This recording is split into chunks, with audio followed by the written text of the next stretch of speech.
Bonjour, cette séance vous permettra d'accéder à la personne que vous êtes vraiment, de découvrir vos immenses qualités, vos dons peut-être encore inexploités, vos envies et vos rêves cachés à l'intérieur de vous.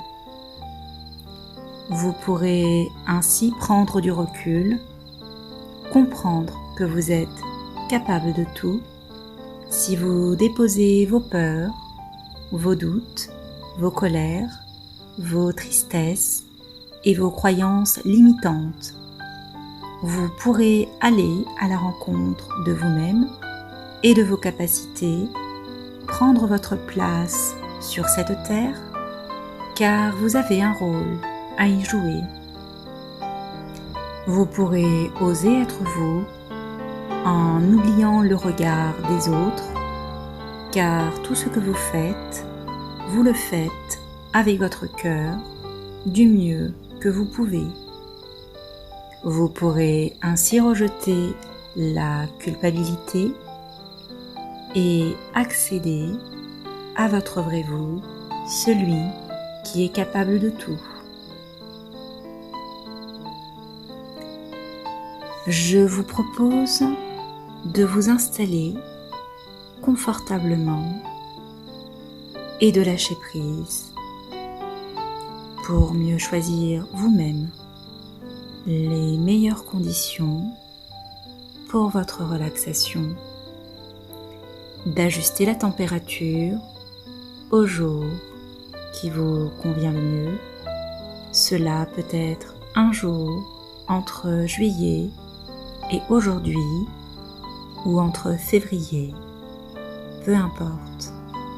L'important est que ce soit votre moment à vous, celui où vous vous sentirez suffisamment détendu pour aller dans un endroit qui vous connaît déjà, qui vous attend patiemment, un paysage parfait pour accueillir votre changement. Car souvent, il suffit de visualiser comment sera notre vie après ce changement pour que celui-ci arrive déjà. C'est un peu comme une lettre à l'univers, comme un hameçon à guérison.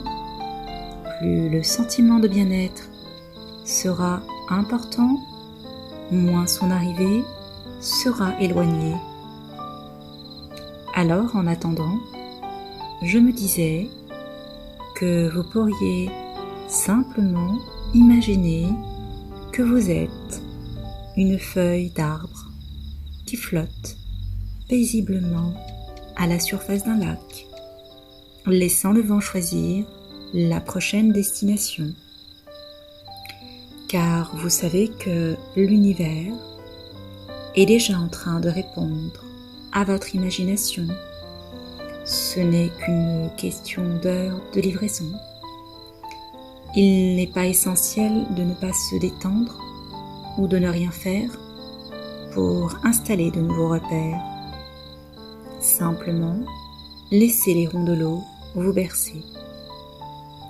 Peut-être pourriez-vous autoriser vos membres à s'appesantir, comme s'ils pouvaient enfin dormir, rassurés par l'eau qui les porte, sans qu'ils aient à vous soutenir.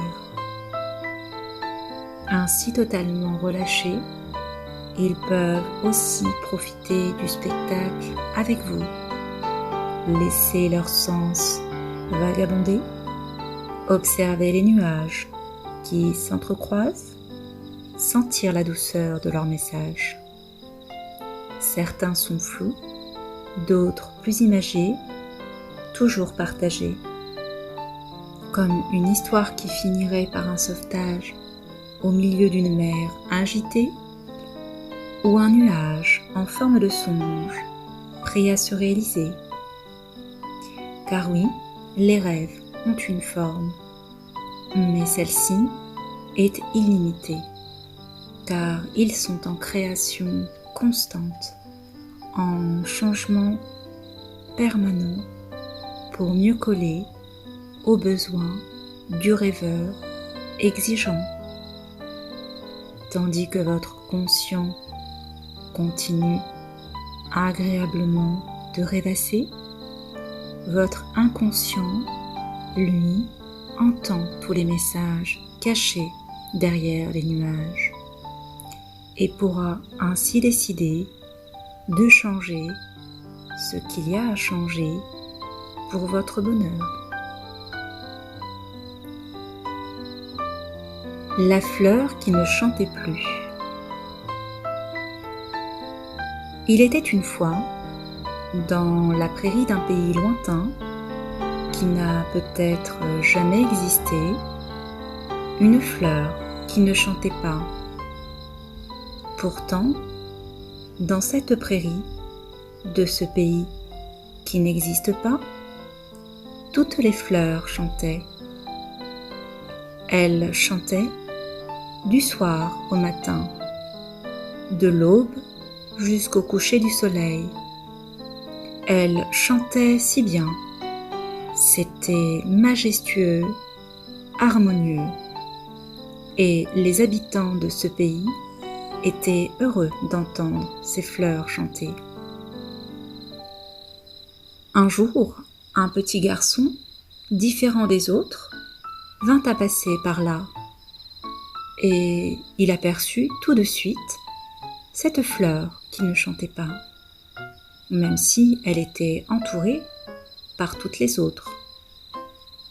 Il s'assit alors à côté d'elle et décida de lui enlever la tristesse qu'elle portait sur ses pétales. Et il installa toute cette tristesse à l'intérieur de lui.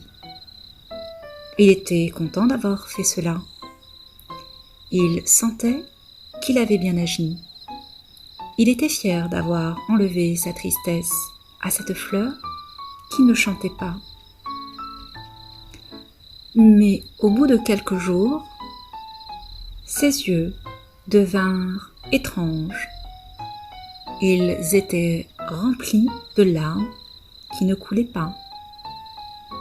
Il avait un regard vitreux et sa pétillance disparaissait petit à petit. Il ne comprenait pas pourquoi. Ses parents commençaient à s'inquiéter. Alors, ils partirent avec lui se promener dans le champ de fleurs. Ils pensaient que la musique douce lui redonnerait sa pétillance. Et au milieu du champ, ils s'installèrent et se laissèrent bercer par le doux chant des fleurs. Mais le petit garçon reconnut tout de suite la fleur qui ne chantait pas et qui d'ailleurs ne chantait toujours pas. Cela le mit en colère.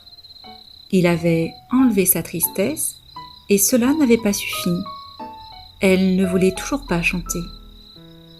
Sa colère monta et explosa comme un volcan.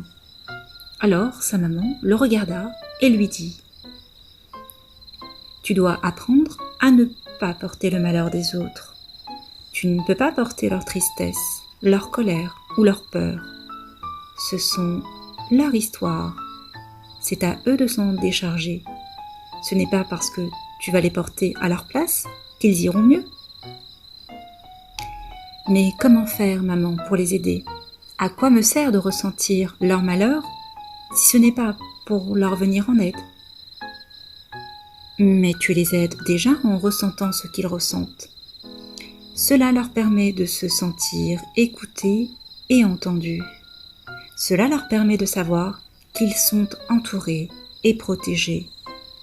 Mais c'est à eux de se prendre en main et de guérir de leurs blessures du passé. C'est à eux de faire un pas dans la liberté et dans le bonheur. Tu as un don, sois-en fier et utilise-le pour embellir le monde. Le petit garçon comprit alors l'essentiel. Il était différent. Il était unique. Et grâce à ce don, il pourrait aider le monde à aller mieux. Et il retourna donc voir la fleur qui ne chantait pas. Il lui rendit ses larmes et lui parla tout doucement à l'oreille. Je ne sais pas ce qu'il lui a dit, mais je sais que, quelque temps après, cette fleur s'est remise à chanter. Le petit garçon grandit avec son don, fier de pouvoir aider le monde à aller mieux, tout en se protégeant, en s'aimant et en acceptant pleinement qui il était.